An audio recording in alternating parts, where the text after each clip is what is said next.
We are a river city, a bold city, the First Coast, a place to create and to belong. Here, the sun shines a little brighter, and so do the people. We share a love for our region, a pride for Jacks, and a passion for the beautiful game, dedicated to giving everyone a sporting chance. Together, we will elevate soccer and sport in our community by lifting every voice. We are Sporting Club Jacksonville. We are Sporting Jacks.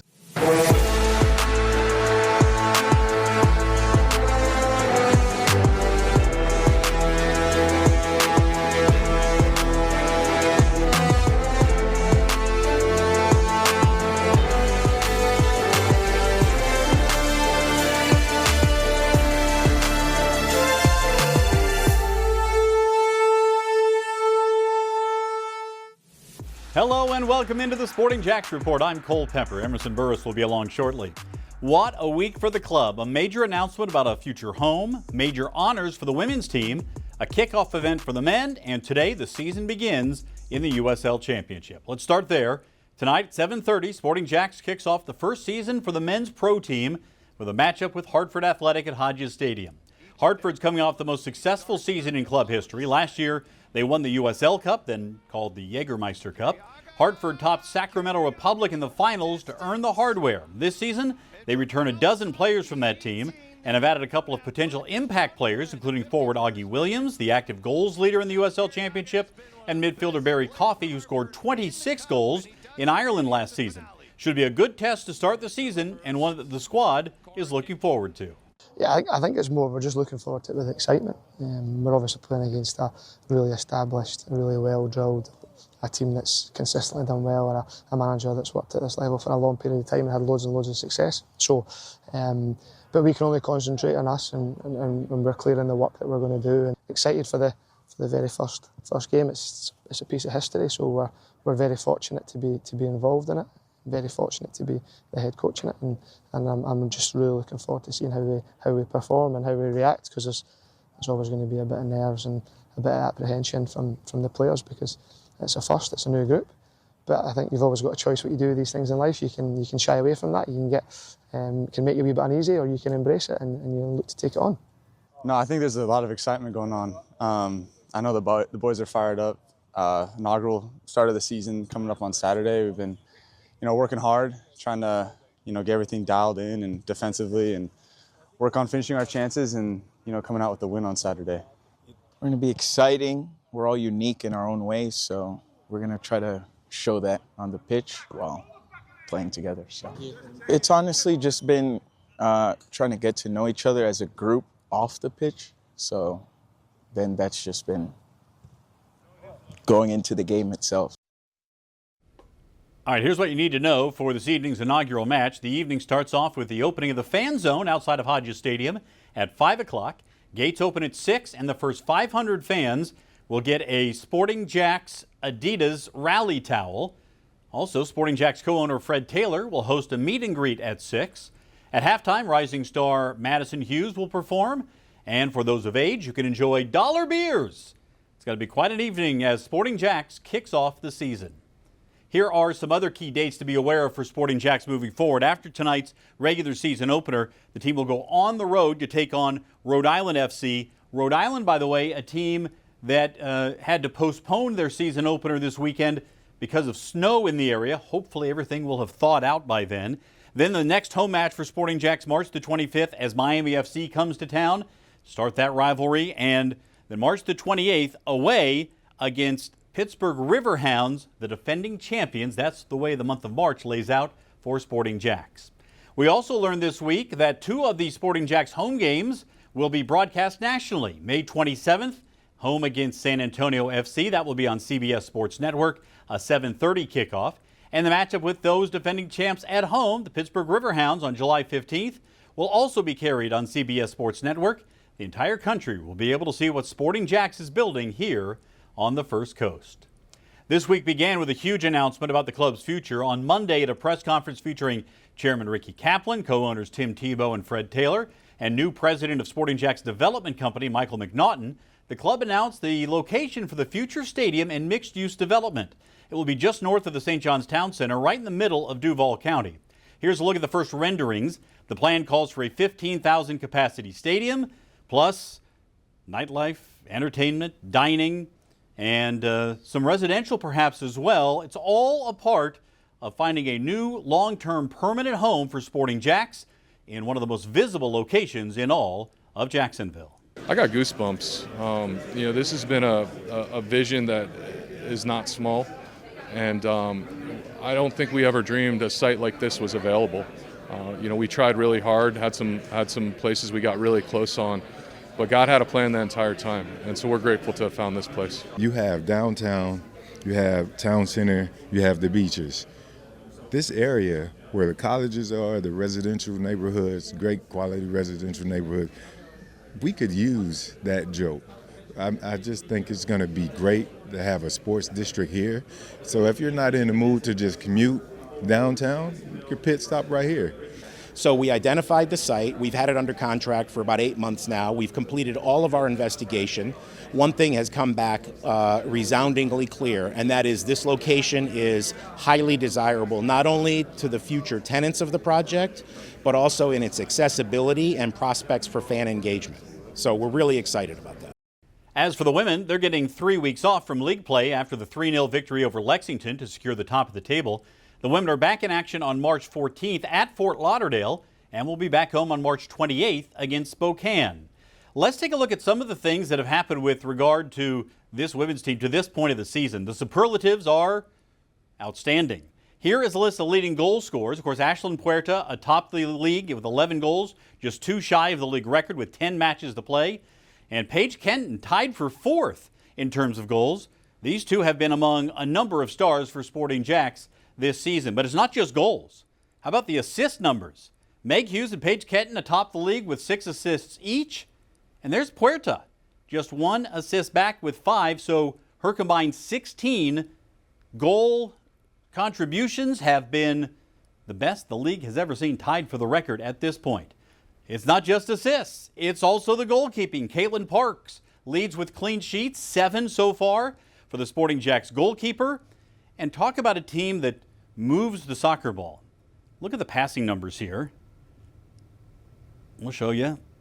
While there's not a Sporting Jacks player at the top of the list, look at all of those Sporting Jacks shields. Georgia Brown 3rd, Julia Lester 7th, Sophia Bowman 8th, Grace Philpotts 10th. 4 of the top 10 in terms of passing in the Gainbridge Super League, playing here in Jacksonville. That really shows just how connected this team is and how well they have been playing.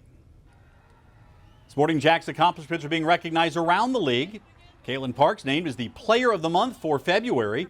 Joining her on the Team of the Month are midfielder Ashlyn Puerta and defender Georgia Brown, with Bailey DeSmith named as a player on the bench. Sporting Jacks head coach Stacey Balaam was named as the Coach of the Month for the 2nd time in a row. To say the least, the first-place team is riding high right now. It's been a remarkable start to the first season and one that has been rewarding for the head coach as she sees the team grow from a group of women playing soccer together into a real family. Well, first of all, you get to know them personally, so you get to know them a little bit more on that personal level to where now we feel like, we're a real big family and we know a lot about each other. It's comfortable. Everybody's comfortable around each other. I know when to push. I know when to maybe pull back. And I think that's important as well. You can't push all the time. Sometimes you need to just let them go. You got to understand the emotions at times of what comes with the highs and lows of the game. But we also know that this group can always give a little bit more because they're willing. And so they set the standards every day. And we make sure that, we're constantly trying to rise to certain expectations. We know that they bounce back really quickly from things as well. They're really resilient. And so there is a lot about the character of this group and what they've given so far and how exciting it is that we can probably continue to improve, knowing that we're in a great position in the league right now and we've done so well. So at this point in the season, there's still progression, and I think that's really exciting too. One of the things I think about is, we've got the Gate River Run this weekend, and if you run a 15K, you want to leave a little bit in the tank for the kick at the end. You talking about how you think you can push them, they've got more where they can grow. Are you keeping that in the back of your mind for a push here as the playoff chase approaches and the postseason approaches? Yeah, absolutely, because we don't want standards to drop. And if we see an error, or if we see an area where we have to fix, we're going to make sure that we resolve the problems. We never want to show that vulnerability in games. We want to make sure we are proactive and know that we can get ahead of certain things and fix things on the field before, a problem occurs in a game. I think that this group is capable of continuing to rise to those challenges. Well, we now welcome in Becky Burley. So many big things happening with Sporting Jacks. We haven't even announced and talked about Ashlyn Puerta's play with the U.S. U19, scoring a goal for the United States. What a great moment for her.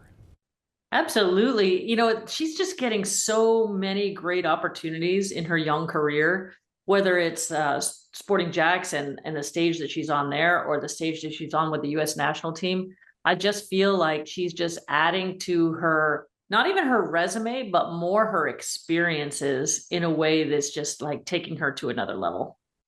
I want to talk about the stadium announcement from earlier this week. How will that impact player recruitment going forward, if at all? Well, I think what you can sell at any level is growth. And players come somewhere so that you can add value to their career. And when they see growth in the organization itself, not just in themselves, like they're part of that. Regardless of whether they end up there at the end when the end product is there, they are part of that growth.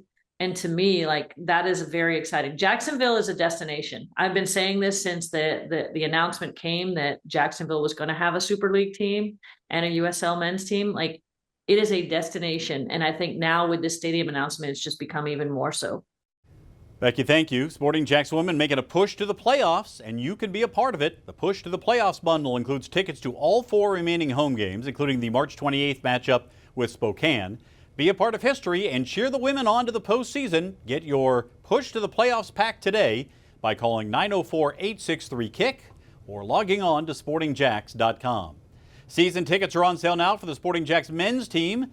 You have every game, including the regular season opener for tonight. If you could jump on there right now. You can also get games in the Prinks Tires USL Cup and all the action from the USL Championship. Call 904-863-KICK or visit sportingjacks.com. Still ahead, it appears to be one of the strongest positions on the roster.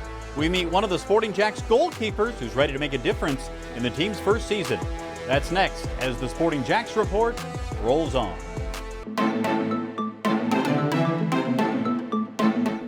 Every game of the Gainbridge Super League season can be seen streaming on Peacock. Home games can be seen on Channel 4, CW17, or right here on the stations of First Coast News. And all games of the USL Championship can be seen streaming on ESPN Plus or CBS Golazo, or nationally broadcast on CBS and CBS Sports Network and ESPN2. All home games can be seen locally on Channel 4 or CW17. Time now for our Ascension St. Vincent's player feature. And this week, Emerson, you're getting to know a goalkeeper who has impressed quite a bit so far this preseason, Christian Oliveras. Yeah, Christian Oliveras is a long way from home. The Washington native has professional experience in the St. Louis city system, and as he arrives in Jacksonville, Oliveras brings a journey shaped by perseverance, family support, and a willingness to bet on himself. Christian Oliveras didn't even start playing soccer until he was 12, and when he did, he wasn't in goal. I didn't play until 12 years old, actually, so I started late. Yeah, and I started as a striker. I wasn't very good because I was always super tall, lanky. It wasn't until a coach suggested a position change that everything started to click. Another guy looked at my height. He was like, "Oh, hey, you should be a goalkeeper." And at first when you start off, you're not that good, but I think I picked it up a little bit more quicker than as a field player. Yeah, after that year, it just clicked. Okay, this can be serious. Not long after, Oliveras faced one of the toughest decisions of his career, with just 2 days to decide whether to sign his first professional deal. They gave me 2 days to decide, you want to sign pro for 2 months? And in my head, I was like, I'm going to risk being eligible. What if things don't work out? Before making the leap, he picked up the phone and called the person he trusted most, his dad. You've been desperate for a contract. You want to step into the pro level. You can go. Yeah, you're risking eligibility, but you never know what can happen. Oliveris took the risk, a move that launched his pro career, including 3 seasons in the St. Louis City system.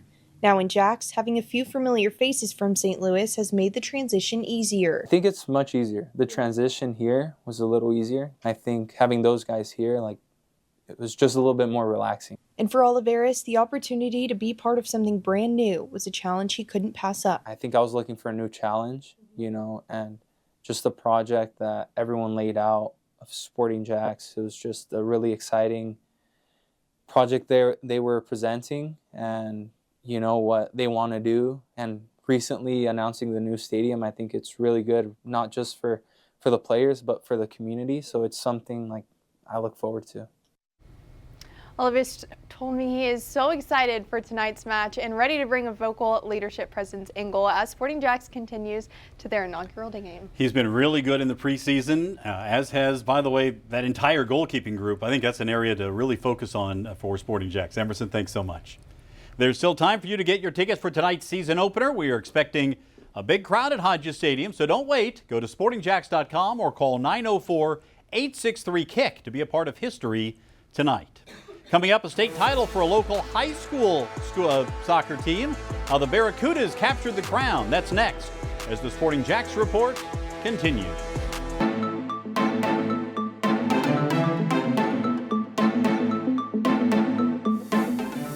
The inaugural Sporting Jax kit has been unveiled, and you can represent your city, your pro soccer club, with all kinds of merch. Just head to sportingjax.com/shop or come out to the game today.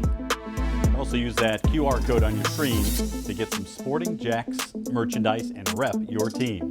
Now for the Youth Soccer Spotlight presented by Visar Credit Union. Emerson is back to take a closer look at a team that brought home a state championship trophy to Northeast Florida. Well, the Beachside Boys High School program had a historic milestone this season. The Barracudas captured the 5A state championship led by a senior class that helped build the program from the very beginning. For Beachside, this title is more than just one season. The senior class was the program's charter class, the first group of freshmen to come through the school and grow into leaders over the past 4 years. Along the way, they helped establish the culture, expectations, and style of play that carried the Barracudas to the top of Class 5A. Despite facing teams loaded with experienced seniors and talented rosters throughout the playoffs, Beachside continued to find another gear. The group leaned on its chemistry and leadership, both on and off the field, to finish the job and bring home the program's first state title. It's the charter class, as you guys call it. It's the first school group, the first group of freshmen to come all the way through. And I think that foundation, a lot of them, I trusted a lot of them as freshmen. And a lot of them have come all the way through for 4 years. So they know what the standards are. They know what the expectation is. They know how we want to play. And they lead by example on and off the field. And I couldn't be more proud of them. They deserve everything they've got this year. It was still really difficult. A lot of schools have a lot of seniors and a lot of good players. These boys had to find that extra little bit to be as successful as they were. And they did it. And kudos to them. With the championship secured, the Barracudas close out a historic run in the senior class that helped build the foundation, leaves behind a legacy as Beachside's first 5A state champions. And I think some of the players and the coaches going to be at our game tonight, which is so exciting. That's wonderful, and we'll look forward to celebrating all of the teams that made deep runs into the playoffs as the season plays out. Emerson, thanks so much. For more on Sporting Jax in the world of soccer, join me every Tuesday night at 6 on 1010XL. When I'm joined by the likes of Mark Warburton, Stacey Balaam, Leon Fox, and Sporting Jax players.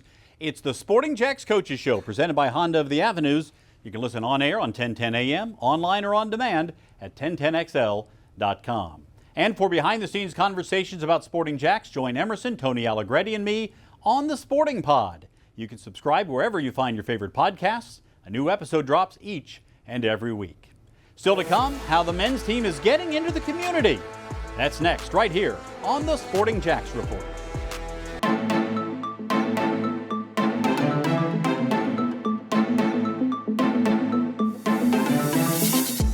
You can catch the Sporting Jax Report every weekend on the stations of First Coast News. Next weekend, Saturday at noon on ABC 25. You can also find us on demand on First Coast News Plus and the Sporting Jax YouTube channel. It's time now for the Community Spotlight presented by Honda of the Avenues. In the past weeks, the men's team has been engaging with the community in the lead up to the season. Last week, it was a visit to Sanctuary on 8th Street, the after-school programs there. And this week, it was the team's kickoff luncheon.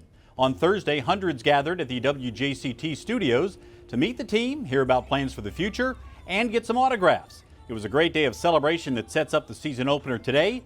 And think about this, now that the men's team is starting to play, we will have nearly year-round pro soccer in Jacksonville, with the men and the women's seasons overlapping. The only times we won't have games will be over the holidays. It's an exciting time for soccer, for Sporting Jacks, and for our city. We also want to let you know that the next round of our free soccer clinics are underway. They're put on by Sporting Jacks Foundation at the Bold City High School. These free soccer clinics are open to boys and girls between the ages of 6 and 18 and run every Saturday through March 21st.